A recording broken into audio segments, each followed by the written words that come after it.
বাটা মাছের ঝাল বা ঝোল আমরা অনেকভাবেই করে থাকি, বাট শীতের পেঁয়াজকলি দিয়ে একবার বাটা মাছের ঝোল এইভাবে করে দেখুন।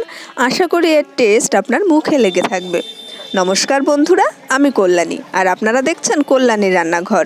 তো চলুন দেখে নেওয়া যাক আজকে বাটা মাছের ঝোলের রেসিপি শীতের পেঁয়াজকলি দিয়ে।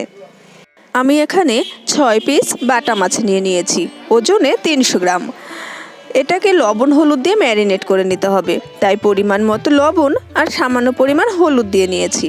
তারপরে হাত দিয়ে ভালোভাবে হলুদ আর লবণটা মাছের সঙ্গে ভালোভাবে মাখিয়ে নিতে হবে।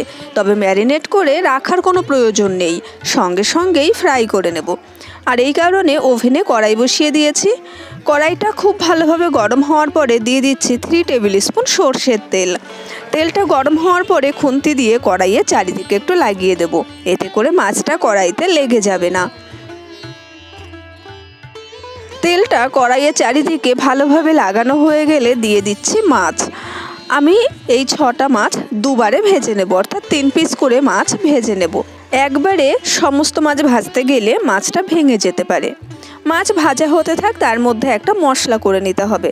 একটা মিক্সিং বোলের মধ্যে দিয়ে দিয়েছি 1 ইঞ্চি আদা, 5-6টা কাঁচা লঙ্কা, 1 টিস্পুন জিরে, আর দিয়ে দিচ্ছি একটা মিডিয়াম সাইজের টমেটো। এটাকে একটা স্মুথ পেস্ট তৈরি করে নেব। এদিকে মাছের একটা সাইড ভালোভাবে ফ্রাই হয়ে গেছে, এখন উল্টে নেওয়ার পালা অপর পাশটা ভাজার জন্য। আমার এই একটা সাইড ভাজার জন্য মিনিট 3 মতো সময় লেগেছে। অপর পাশটা ভাজতে 3 মিনিট সময় আর দরকার নেই, 2 মিনিট মতো ফ্রাই করে নিলেই চলবে। আর এই সময় গ্যাসের ফ্লেমটা রেখেছি মিডিয়াম টু হাইতে, অর্থাৎ মাছ সম্পূর্ণ ভাজাটা করছি আমি মিডিয়াম টু হাই ফ্লেমে রেখে। তো অপর পাশটাও ভাজা হয়ে গেছে, মাছটা তুলে নিচ্ছি। ওই একই তেলে আমি বাকি মাছগুলোও ভেজে নেব।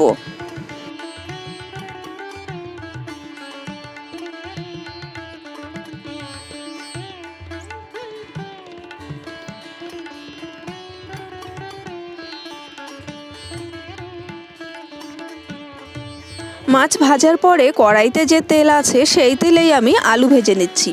আলুগুলোকে আমি লম্বা লম্বা করে কেটে নিয়েছি, তবে আপনারা চৌকা করেও কেটে নিতে পারেন। আমি যেহেতু রান্নায় একটু কম তেল ব্যবহার করি, তাই কম তেলেই আলুটা ভেজে নিচ্ছি। তবে আপনাদের অসুবিধা হলে আরও খানিকটা তেল অ্যাড করতে পারেন। আলু ভাজার সময় দিয়ে দিয়েছি সামান্য একটু লবণ আর একটু হলুদ গুঁড়ো। এবার আলুটাকে প্রায় 60% মতো ফ্রাই করে নিতে হবে, অর্থাৎ যাতে আলুটা প্রায় 60% কুক হয়ে যায়, ঠিক তেমনভাবেই ভেজে নামিয়ে নিতে হবে। বাকিটা গ্রেভির মধ্যেই কুক হবে। তো লাল লাল করে আলুটা আমি ভেজে নিয়েছি, এবার নামিয়ে নিলাম। তো দেখুন কড়াইতে একটুও তেল নেই, তাই আমি আবারও 2 টেবিল স্পুন মতন তেল দিয়ে দিয়েছি। তেলটা গরম হওয়ার পরে ফোড়নে দিয়ে দিয়েছি 1 টিস্পুন কালো জিরে।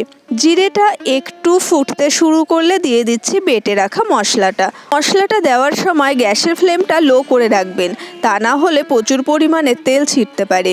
গ্যাসের ফ্লেমটা লো রেখে মশলাটা দিয়ে দিয়েছি।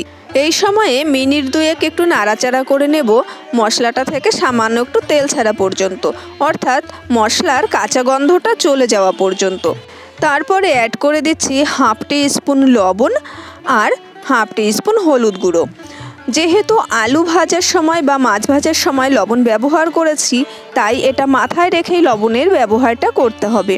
মশলাটাকে এবার ভালোভাবে কষিয়ে নিতে হবে যতক্ষণ পর্যন্ত সম্পূর্ণ তেল ছেড়ে না আসে।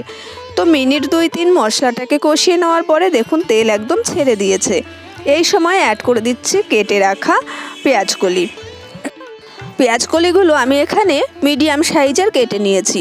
এই সাইজের করে কাটলেই মাছের ঝোলে দেখতে খুব ভালো লাগে। আর এই সময়ে অ্যাড করে দেব ভেজে রাখা আলুগুলো। আলু আর পেঁয়াজকলিটা মশলার সঙ্গে এখন ভালোভাবে একটু কষিয়ে নিতে হবে, অর্থাৎ 4 থেকে 5 মিনিট সময় নিয়ে আলু আর পেঁয়াজকলিটা ভালোভাবে কষিয়ে নেব একটু ঢাকা চাপা দিয়ে।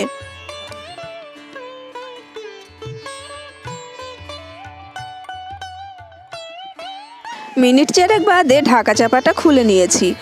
আলু পেঁয়াজকলিটা ভালোভাবে কষানো হয়ে গেছে। নিচে দেখুন মশলাটা একটু লেগে গেছে, তাই খুন্তি দিয়ে ভালোভাবে আবার একটু নাড়িয়ে নিচ্ছি। তারপরে অ্যাড করে দিচ্ছি পরিমাণ মতন জল। এখানে আমি প্রায় 300 ml মতো জল অ্যাড করছি।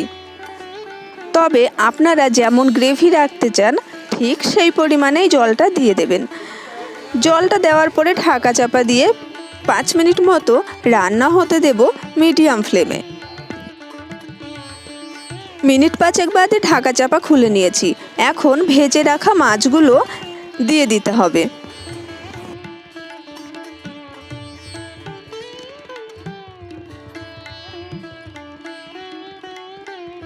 মাছগুলো দেওয়া হয়ে গেলে একটু আলতো হাতে নাড়াচাড়া করে নেবেন, যাতে করে মাছগুলো ভেঙে না যায়। হালকা করে একটু নাড়াচাড়া করে নিয়ে আবারও ঢাকা চাপা দিয়ে 5 মিনিট রান্না হতে দেব গ্যাসের ফ্লেম লো টু মিডিয়ামে রেখে। 5 মিনিট বাদে ঢাকা চাপাটা খুলে নিয়েছি। রান্না অলমোস্ট ডান। এখন আলতো হাতে আর একটু নাড়াচাড়া করে নেব। তবে মাছগুলো এখন কিন্তু খুবই নরম হয়ে গেছে, তাই খুব বেশি নাড়াচাড়া করবেন না। ওপর থেকে একটু ধনেপাতা কুচি ছড়িয়ে দিতে হবে। তারপরেই গরম গরম ভাতের সঙ্গে সার্ভ করবেন এরকম সুস্বাদু বাটা মাছের ঝোল শীতের পেঁয়াজকলি দিয়ে। দেখবেন খেতে ভীষণই ভালো লাগবে। আশা করছি আমার আজকের এই রেসিপি আপনাদের ভালো লেগেছে। ভালো লাগলে চ্যানেলটা সাবস্ক্রাইব করার অনুরোধ রইল। পাশে থাকা বেল আইকন অবশ্যই ক্লিক করে রাখবেন, যাতে আমি নতুন নতুন রেসিপি শেয়ার করার সঙ্গে সঙ্গে নোটিফিকেশান পেয়ে যান। দেখা হবে পরের রেসিপির সঙ্গে, সেই পর্যন্ত ভালো থাকবেন।